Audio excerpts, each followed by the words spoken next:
Hey everyone, welcome back to the workshop. It is a beautiful late summer day here. The temps have finally come down, the humidity's come down, and I'm enjoying having the doors open. But I have a little bit of a problem. I got the new laser from Atom Stack in that has a much larger footprint than what my assembly table will support. This is a 5 foot wide by 3 foot deep table, and I need to kind of extend that depth out to about 4 feet for this project. So I did pick up a piece of plywood, and I'm going to be breaking it down, have a couple tips for you on that, and then we're going to laser cut some brackets just to support it along the sides, and we'll get that built up, and hopefully you'll have a little fun just following me around in the workshop today.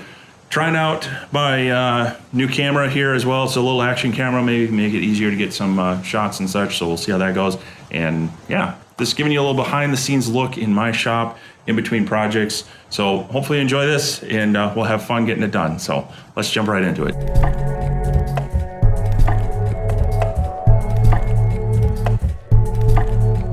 So I'm gonna jump in on cutting the brackets I need first, because I do have to glue these up, and we'll let those kind of cure while working on the actual plywood itself. I'm gonna be using the Ohmtech Polar Light. This is a 55 watt CO2 laser, and I know it will cut through 1/4 inch material.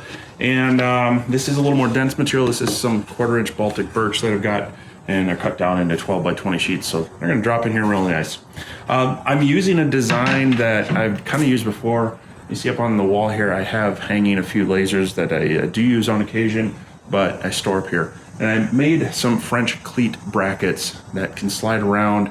And so they work really well. They've been holding up various lasers and other material for a while.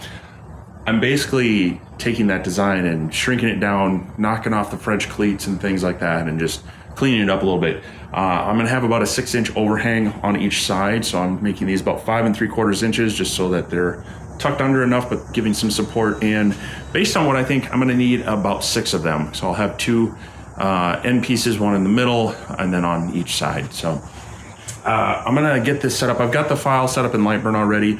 For this more dense, heavier Baltic birch material, I'm running the Ohmtech Polar Light at 90% power and 12 millimeters a second, 2 passes to get through. So we'll see if we need to make some kerf adjustments. This is actually just a touch under 1/4 inch material, so it may actually work out just fine in my favor without that kerf adjustment, but we'll see. And then once we have them cut out, we'll get them glued up. So let's hop into the laser and get these running.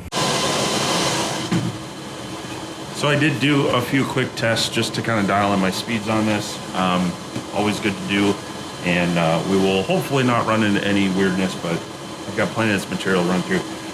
This does have a series of fans along the back, and they do a pretty good job of extracting smoke, but when you open this up, it's just a little noisy. But we're gonna drop this in here. Now this laser does have an autofocus, so we're gonna wanna move this over, get that focused, drop the file in.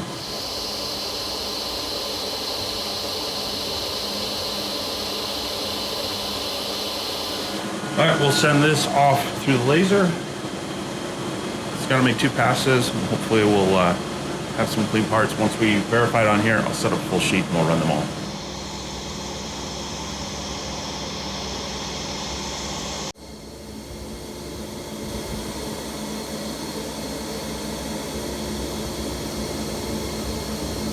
All right, the first one has finished. However, I'm not gonna move this. I'll move this up and I'll show you. This is some Baltic birch plywood, like I mentioned, and anytime you're laser cutting plywood, you can run into voids, you can run into thicker glue layers, you can just run into a denser piece of wood. And so this is why when I'm doing my material tests, just because it comes out at a, that top number at that high power, you should back off a few steps just in case. However, you still may run into issues like this where it may not have cut through. So you just want to maybe get in there, hold it down, don't move anything too much, double check, and you may just need to rerun the file again. So that's probably what we're going to do. So we're going to take a quick look at that.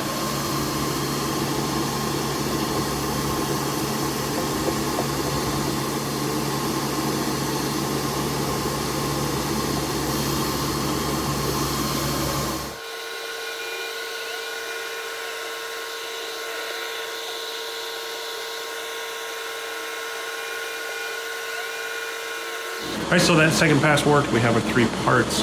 I'm gonna go ahead and clean these up with the sander, and we'll test their fit before cutting some more.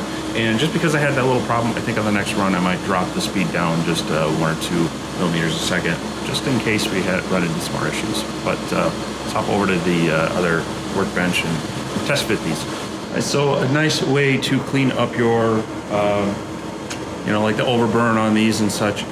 I really like having a random orbit sander, and if you don't have one and are on a budget, this is the one I recommend. It's the DeWalt corded random orbit sander. This is probably the most comfortable and affordable one. I mean, I know there are cheaper ones out there, but sanding is one of those things that will really abuse your wrists and your hands over time. To me, this one, the fit has been best, and the vibrations aren't bad. But you can see this one's fairly dusty and well used. I still do use it quite a bit, but over time in your shop, as you hopefully get some paying jobs, you can upgrade your tools. And a few years ago, I did upgrade to this nice 6-inch Mercaderos sander. It's got a very nice ergonomic feel. The vibrations are very low on it, and it also has this kind of paddle switch that gives me a little bit of variable speed, or I can dial it up and down. This is definitely a luxury item in a shop, but over time, as you find certain operations like sanding are something you spend a lot of time at, you want to make sure that it is at least painful as possible. I'm not going to call sanding enjoyable by any means. No one seems to really enjoy sanding.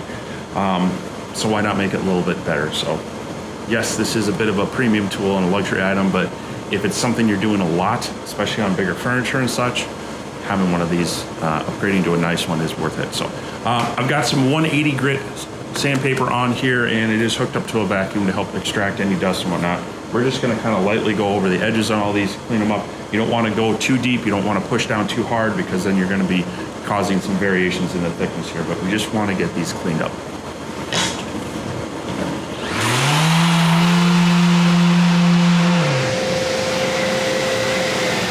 So there you can see just that few seconds on this side. It's looking fairly clean, maybe just a little more treatment, and then we got to do the rest on there. But that's all it really hopefully should take to just kind of clean up some of that vaporization and burning, and give you a nice smooth surface as well.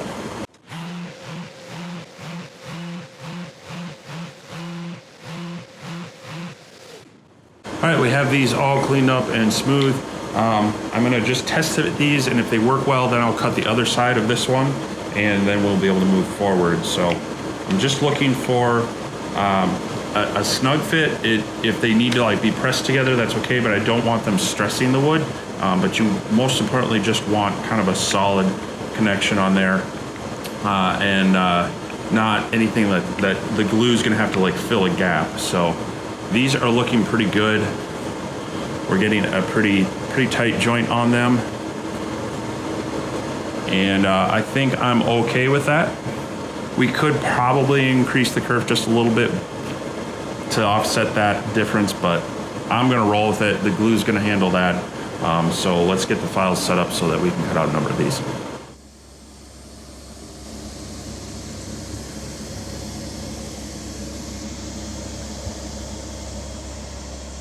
All right, so I cut the other side, and we got the test pieces together, and this is what it's gonna look like. Just a kind of a corner bracket. We've all seen some of these, out of metal and other things. The part's fitting pretty well, good enough for shop furniture anyway.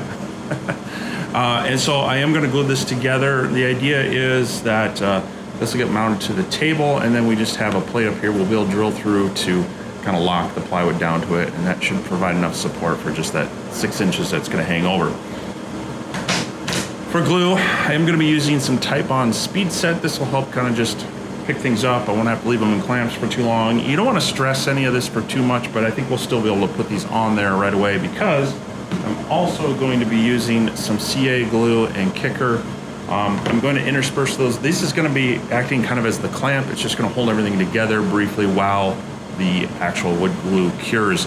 And that'll kind of, again, allow us to keep moving along. So I'm gonna get this one glued up. I've got more parts cutting on the laser. We'll get these all ready, and then we'll be able to move on to cutting out the plywood and hopefully getting this all tied together. All right, we'll see if we can do this here. Also, these silicone glue brushes are really handy for kind of getting glue spread around in joints and such. I'll have a link for these as well. You can find them a number of different places. Rockler sells them. I think Menards, maybe other places have a Type Bond brand. These are generics off of Amazon. But they're very useful, reusable tool for this. But basically what I'm going to do is on all these joints, you know, they're going to finger joint together, but I'm going to use some CA and key spots just to kind of act as clamps. So we're going to start with a little bit of white glue in some areas, and I will try to get this to where you can see what I'm doing. But I'm going to put some glue in most of the areas, but I'm going to leave room for that CA glue as well to act as a clamp. And then we also do want to get it into these finger joints somewhat, like so. All right, so now we're going to use this just to kind of spread the glue in these joints, and then also on here. I think I've got too much in there. I'm just going to go the full width on this one. Then try to spread these out just a little bit. All right, so now I'm going to take our CA glue, and I'm using more of a thick variety here. And you're just going to drop a little bit there, a little bit here, a little bit there. And now on this joining piece, I'm going to go ahead and use our kicker. I'm going to get that on the mating parts. That will cause the CA glue to set up kind of quickly, so you want to do this really smooth. That'll cure the CA glue and make it act as a clamp. Just want to hold it in place and let that action happen, and then that will allow the wood glue then to take its time to cure. So I'm going to go ahead and do all these other parts. See, this is already pretty well locked in place, and get this all locked up.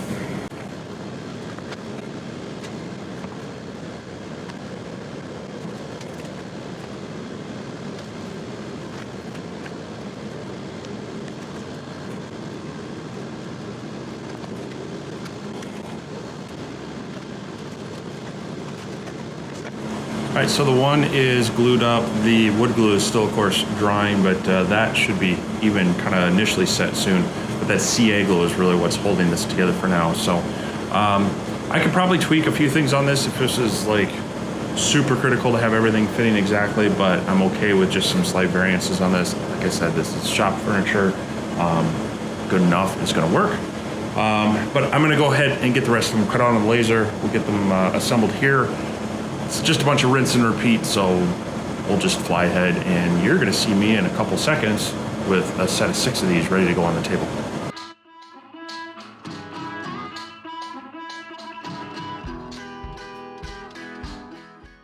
All right, so we're gonna leave those corner brackets to kind of cure for a bit. And so we got to get this box out of the way. And my Power Onefinity CNC, I do use it, but it's so big that it also works well to store things on. So I'm gonna move this over there temporarily. We're gonna get that set up on there.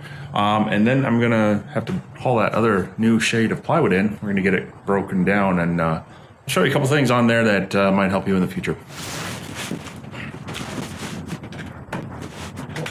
All right, so this is my daily driver. This is a Grand Caravan. Yeah, it's 10 years old, but you know what? It's paid off. It's allowing me to allow my kids to go to college without incurring debt. And quite frankly, this is a better plywood hauler than any truck I have ever had. I hate that they discontinued the Grand Caravans with the stow and go seating, because I'm able to slide a full sheet of 8x4 plywood in there. Keeps it dry, keeps it protected. I was able to leave this in here overnight. Anyway, so now I'm gonna get this pulled out of here, but hey, if you're a dad, you got a minivan, embrace it. These things are good. These are the most utility vehicle out there. Between hauling family, pulling, modest camper, traveling all over, lots of interior storage, and the rare occasion I got something dirty to haul, I have a pull behind open frame trailer. So, hey, I don't want to hear anything about, man card or anything about this. I will debate you day in and day out that this is far better vehicle for hauling material than most average trucks out there right now. So let's get this unloaded.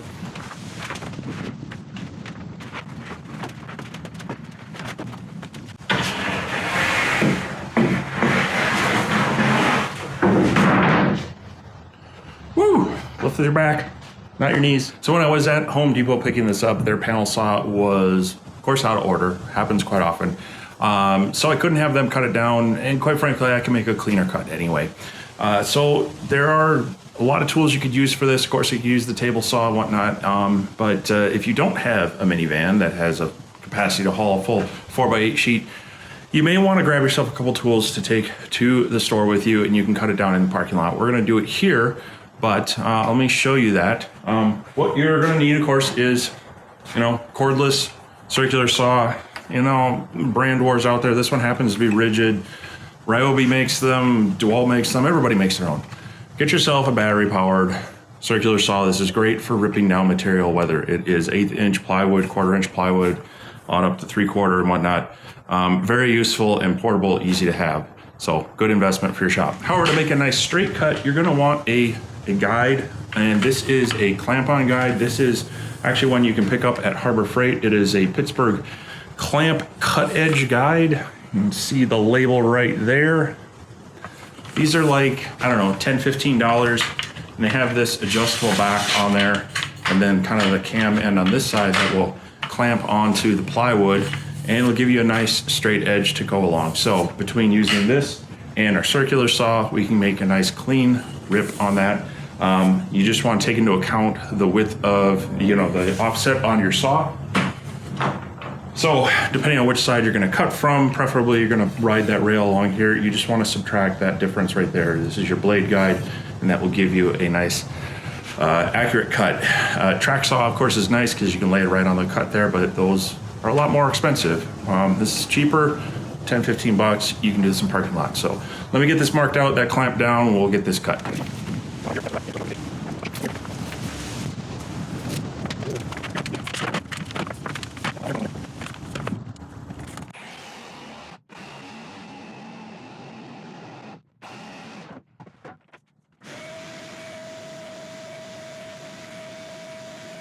All right, so that's cut down. I am just going to lightly sand this edge just to make sure it's not sharp. But that gave us a nice clean straight edge. You could do this in the parking lot. A lot of them have those flat carts that you can wheel it out on. Do a quick rip like that in the parking lot, load it up in your vehicle. So try not to make too much of a mess when you do that, but hey, if their panel saw isn't working and you gotta haul it home, it's one way to make it happen. Another thing I thought I would mention is some of my just random shop tools that I like. I have a couple types of tape measures I use in the shop. A lot of the stuff I do in here is nothing really huge, and so these work. Of course, I have a longer tape measure for actual full-size construction and such, but woodworking and the smaller things we work on, and with the lasers and CNCs, these work fine. But DeWalt has this little tape measure, and it's got a little magnetic back. It's 9 feet. It is just Imperial, but I love this because that magnet allows me to stick it to things, various machines. I keep one by my table saw, I keep one by the laser, often keep one by the CNC machine as well. So that magnet just kind of helps keep them handy. And these smaller ones, they're a little bit cheaper. It's easier to have them so you're not looking so much. But another one I like is this little Milwaukee one. So this is a 6 foot or 2 meter one. And the nice thing there is that you have both imperial and metric measurements on there. So when you're trying to do conversions and such, or kind of get an idea for them, and maybe one thing is listing it in metric, the other one is listing it in imperial. It's nice to have one of these just as a visual guide as you're measuring things as well. So if I have links for these, I'll put them down below. Otherwise, I'm pretty sure you can find these, like this one, I'm pretty sure is at Home Depot. And this one, maybe there as well. Otherwise, I'll throw some Amazon links as well. But just sharing some tool tidbits with you to maybe help fill out some useful things in your shop as well. That's cut down, sanded. We have the brackets all assembled, and the glue has had a fair amount of time to set up. It's not really truly strong until about 24 hours later with that wood glue, and I realized I didn't really explain why I was not just assembling it with CA glue. The CA glue is great for a fast bond where you can't clamp it or don't have the time to clamp it for too long, but over time it is a more brittle bond. The wood glue does soak into the fibers. It's less impacted by moisture and vibrations and such, whereas the kind of the polymers of the CA glue will kind of form a crystalline structure. It only grabs kind of on the surface and maybe the surface pores, which is great for a really quick bond, but they are easily broken free. So that's why I use the wood glue for long-term holding, the CA glue just to kind of clamp it in place. But next thing what I need to do is we're gonna start thinking about getting these mounted on there. These are the screws I'm gonna be using. These GRK fasteners, the cabinet style ones I really like. They have more of this really flat head on here. And so that just gives a little more surface grab. And they do use a T15 bit that's included in here, so not likely to strip out. But I could have laser cut the holes in for these. I'm just gonna go ahead and drill them out. So we'll put some mounting holes on the back and on the top, and then we will start squaring them up, trying to get them nice and level with the surface, get them all mounted in place before we lock the plywood down. So I'm gonna go ahead and do that, and we'll try to zip through this so you can see the process, then we'll get that board mounted on top.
Alright, it is fixed on there, and everything worked well. I did go ahead and give it a light sanding. A couple reasons: there were some rough spots in the plywood, and those screws were just poking through at like 0.5 millimeter. There was just a slight little nib on there. I wanted to just kind of take that down so I didn't catch it on anything. But other than that, it's ready to go, and really actually pretty sturdy. I think those brackets are going to do well.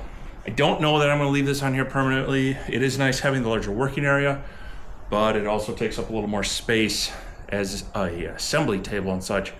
And even though I do appreciate the shop size that I have, walls keep closing in with everything like this I put in here. But anyway, hopefully this was just kind of a fun video that got a few tips and tricks out to you about just some things between glue and clamping, breaking down material, all that sort of stuff. Thought I would share a little bit of the behind the scenes in between projects and machines video for you, and hope you enjoyed it. If you have any questions or comments about anything you saw in the shop, go ahead and leave that down below. And hey, throw the video a like. Always helps out the YouTube algorithm and whatnot. Otherwise, I will throw links down below for anything that maybe I used in here in case you're wanting to pick something up. There will be affiliate links, hopefully, or not. Some of them might not be, but any of those affiliate links do help me just buy supplies and continue to do things out here, continue to share content with you all, and I appreciate your support. So with that, I'm gonna wrap this up, gonna edit it, and I'm gonna start throwing the big laser on there and get it assembled. So thanks for watching this. I hope you had a great time. Hope you maybe learned something, and most importantly, I hope you get out in your workshop and make something too. We'll catch you next time.